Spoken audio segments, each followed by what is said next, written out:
Hello, I'm here with Kylie from Voodoo Rabbit, who is my bestest friend, and also has a fabric shop with lots of interfacing.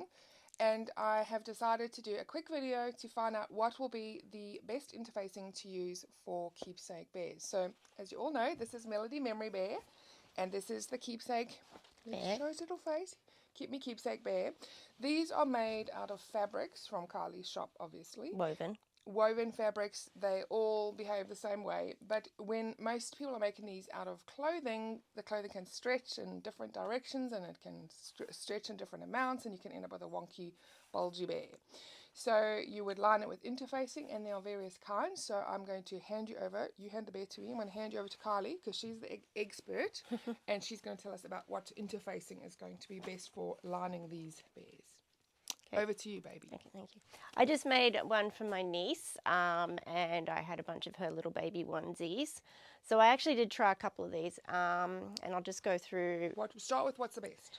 Well, this one here is the one I ended up going with. So this is a poly cotton. I don't know if you can tell. It's quite gauzy. You can see quite through it. Made by whom? It's a Vilene product, or Vlizoline, but we just call it Vilene. Which is a German company. So this is an Australian brand. It comes from Germany, but this is what we stock in Australia, whereas in America you get Pellin brand. Can I feel it too, please? Yes. Okay, all right. So this one is a poly cotton. So it's fusible. It fuses. Yeah, it fuses on one side. So you iron it on. It's a poly cotton, so it's very lightweight, and it has a very low fusing point, which can be important for some of the clothes that you're making the onesies out of. You don't want to make it too hot. Yeah, because you don't want to have a really hot iron, because then you can damage either or. All right. So what they would do is they would trace the pattern, and then they would iron it on. It fuses, and then this is. And then you cut. And it's woven, so it doesn't stretch at all. Yeah. So then, yeah. I actually would fuse this to the fabric and then trace my pieces, just in case there is any shrinkage. Oh, okay. And then once you trace off. Then you cut out the piece after it's all block fused together. I think we need a coffee. The bonus of this one is it makes it feel like a fabric. So like a woven, so it's not going to stretch. And it has that same feel of using fabric. Okay. I did try this one. So this is a lightweight non-woven, which as you can see. This is what I've tried in the past, and so you fuse it on in the same way. Yeah. But I found that this one, if you stuff it too hard, it does stretch more. Yeah, than that one, this is once again a Vilene one. This is H200. It just feels, the fabric no longer feels like fabric. It feels a little bit more papery, which is what you get with a non-woven interfacing. Yes. It makes your fabric feel papery or cardboardy. What I found is when I stuffed it, I won't do it here because I'll ruin your meterage, but I pushed my finger through it by mistake. Yeah, if it was too light.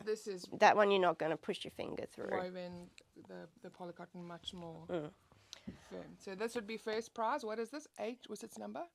It's called 7111.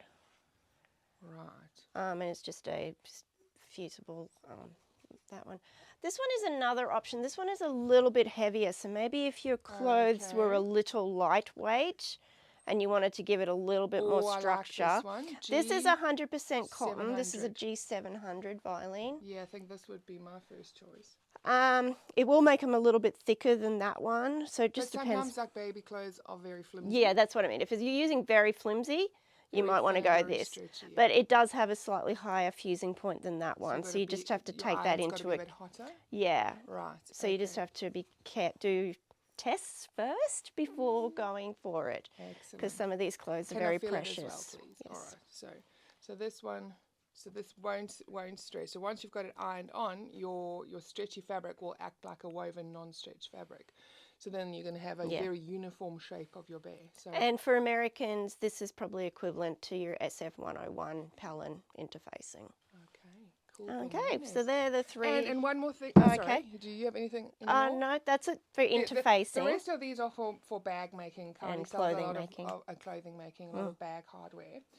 This, if we're going to, what did we have? Little Mickey Mouse. So his ears. His ears, those are his antlers. His antlers, sorry. we're going to put some wadding in the antlers to make them a little bit firmer. Let's put you there, baby, because it helps them to stand up. This is what Carly has. So this is one of the quilt wadding. This is just your basic quilt wadding that you would put in the middle of a quilt. This one is 100% cotton.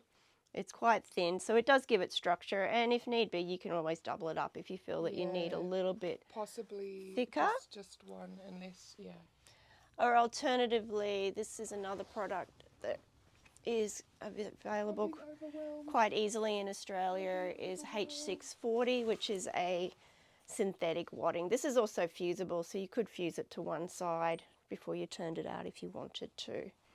I'm getting overwhelmed now. Okay, I think that's pretty much it. So, Bye. thanks.